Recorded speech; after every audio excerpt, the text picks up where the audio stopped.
नमस्कार दोस्तों, स्वागत है आप सभी का ग्रीन टीवी के खास कार्यक्रम किसान बुलेटिन में। और मैं हूं आपकी सेवक और मित्र पारुल यादव। आज के किसान बुलेटिन में सबसे पहले नजर डालेंगे फूड प्रोसेसिंग यूनिट लगाने के लिए कौन सी सरकार दे रही है अनुदान, किसान किस तरह से उठा सकते हैं इस योजना का लाभ। फिर जानेंगे हरियाणा सरकार द्वारा किसानों को दी जाने वाली सुविधाओं के बारे में। और इसके बाद आपको बताएंगे गुजरात के वडोदरा में आयोजित की गई किसान चौपाल की जानकारी, जहां पर कपास प्रबंधन, मिलेट्स की खेती व गाड़ी रखरखाव पर हुई विस्तृत चर्चा। बिहार सरकार द्वारा किसानों को कृषि के क्षेत्र में सशक्त बनाने और कृषि को बढ़ावा देने के लिए तरह तरह की कोशिशें की जा रही हैं। अब इसी कड़ी में राज्य सरकार द्वारा किसानों को एग्री बिजनेस यानी कि कृषि व्यवसाय से जोड़ने का फैसला किया गया है। आपको बता दें, बिहार कृषि निवेश प्रोत्साहन नीति के तहत कृषि प्रसंस्करण यूनिट को बढ़ावा मिल रहा है। इसकी मदद से किसान अपने द्वारा उगाई गई फल और सब्जियों के लिए प्रसंस्करण उद्योग यानी कि फूड प्रोसेसिंग यूनिट लगा सकते हैं। खास बात यह है कि इसके लिए सरकार सब्सिडी भी उपलब्ध करवा रही है। बिहार कृषि निवेश प्रोत्साहन नीति योजना के तहत बिहार के किसानों को एग्री बिजनेस यानी कि कृषि व्यवसाय करने के लिए सब्सिडी दी जा रही है, जिसमें फल और सब्जियों के लिए प्रसंस्करण उद्योग लगाने वाले व्यक्तिगत निवेशकों के लिए लागत राशि का 15% और एफपीसी के लिए 25% तक की सब्सिडी दी जाएगी। कृषि आधारित उद्योग को बढ़ावा देने के लिए बिहार सरकार ने कृषि निवेश प्रोत्साहन नीति योजना चलाई है, जिसके तहत फलों और सब्जियों के कृषि प्रसंस्करण को मंजूरी दी गई है। यदि आप भी बिहार के किसान हैं और खेती के साथ साथ कृषि निवेश प्रोत्साहन स्कीम से जुड़कर खुद का एग्री बिजनेस करना चाहते हैं, तो अपने जिले के कृषि विभाग के कार्यालय में संपर्क कर सकते हैं। हाल ही में हरियाणा सरकार द्वारा प्रदेश में किसानों की सुविधाओं और सहूलियत के लिए एक बड़ा फैसला लिया गया है, जिसके तहत सरकार प्रदेश में चलाई जा रही हरियाणा सरकार के पोर्टल मेरी फसल मेरा ब्यौरा पर किसानों की जमीन का 100% रजिस्ट्रेशन करवाया जाएगा, जो कि साल में 2 बार होगा। खास बात यह है कि जो भी किसान अपनी पूरी जमीन का रजिस्ट्रेशन 31 जुलाई तक करवा लेगा, उसे सरकार 100 रुपए की प्रोत्साहन राशि देगी। इस बात की जानकारी हाल ही में प्रदेश के मुख्यमंत्री मनोहर लाल द्वारा चंडीगढ़ में भारतीय किसान संघ हरियाणा के पदाधिकारियों और विभिन्न विभागों के अधिकारियों के साथ हुई एक बैठक में दी गई है। इस बैठक में पदाधिकारियों ने कई सुझाव दिए, जिन पर बिंदुवार चर्चा हुई और ज्यादातर सहमति बनी। इस दौरान सीएम ने कहा कि जैविक और प्राकृतिक खेती को बढ़ावा देने के लिए पायलट प्रोजेक्ट के तौर पर हैफेड एक योजना तैयार करेगा, जिससे रसायन के इस्तेमाल को खेती में कम करने पर जोर दिया जाएगा। आपको बता दें, राज्य में बड़े पैमाने पर केमिकल फ्री खेती की जाती है, जिसे कम करने के लिए प्रदेश सरकार प्रयास कर रही है। इसके अलावा पशुधन बीमा में दुधारू पशुओं के थनों के बीमा के लिए भारत सरकार को पत्र लिखा जाएगा। वहीं बांस की खेती को बढ़ावा देने के लिए कई कोशिशें की जाएंगी।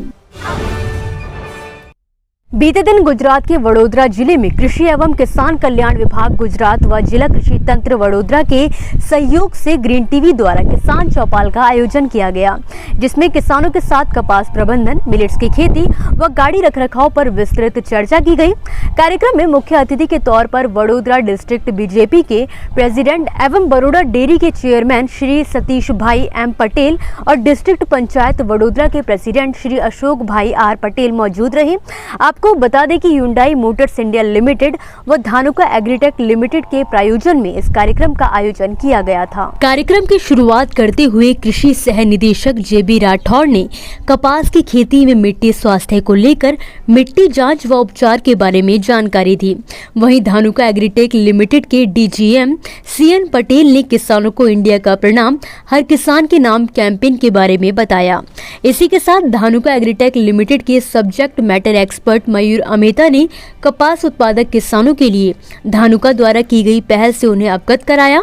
इसके बाद कार्यक्रम को आगे बढ़ाते हुए ह्युंडई मोटर्स इंडिया लिमिटेड के गणेश ह्युंडई वडोदरा ब्रांच के जनरल मैनेजर विपुल शाह ने रूरल इंडिया के लिए तैयार की गई ह्युंडई मोटर्स इंडिया लिमिटेड की नई रेंज से किसानों को अवगत कराया। वहीं कार्यक्रम में मौजूद रहे वडोदरा के जिला कृषि अधिकारी नितिन वसावा ने गुजरात सरकार की कृषि योजनाओं के महत्व से किसानों को जागरूक किया।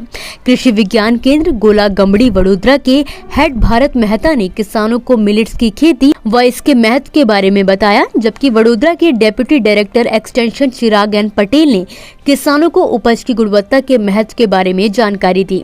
साथ ही किसान किस तरह बाजार में अपनी उपज की उचित कीमत हासिल कर सकते हैं, उसकी भी जानकारी उन्हें दी गई। आपको बता दें, वडोदरा में आयोजित हुई इस किसान चौपाल में करीब 250 से ज्यादा किसानों ने बढ़ चढ़कर हिस्सा लिया, जिनमें कई प्रगतिशील किसानों को कृषि क्षेत्र में उनके योगदान व तकनीकी ज्ञान के लिए ग्रीन टीवी इंडिया, कृषि विभाग गुजरात, ह्युंडई व धानुका एग्रीटेक लिमिटेड के द्वारा प्रशस्ति पत्र देकर भी सम्मानित किया गया। तो दोस्तों, ये थी वो खबरें जिन्हें हमने आप तक विस्तार से पहुंचाया, लेकिन अब हम बात करेंगे कुछ ऐसी खबरों की जिनके बारे में भी आपके पास जानकारी होना जरूरी है। तो चलिए फटाफट से एक नजर डालते हैं खेती किसानी और कृषि क्षेत्र से जुड़ी आज की छोटी बड़ी अपडेट्स पर। उत्तर प्रदेश के महाराजगंज जिले के नौतनवा इलाके से टमाटर की तस्करी का मामला सामने आया है, जहां पर स्थानीय थाना पुलिस ने नेपाल से तस्करी कर भारत लाए जा रहे 3 टन टमाटर को जब्त कर उसे नष्ट करने के लिए कस्टम के अधिकारियों को दिया था। लेकिन कस्टम के अधिकारियों ने कथित रूप से रिश्वत लेकर टमाटर की खेप को छोड़ दिया, जिसे पुलिस ने एक बार फिर से पकड़ लिया है।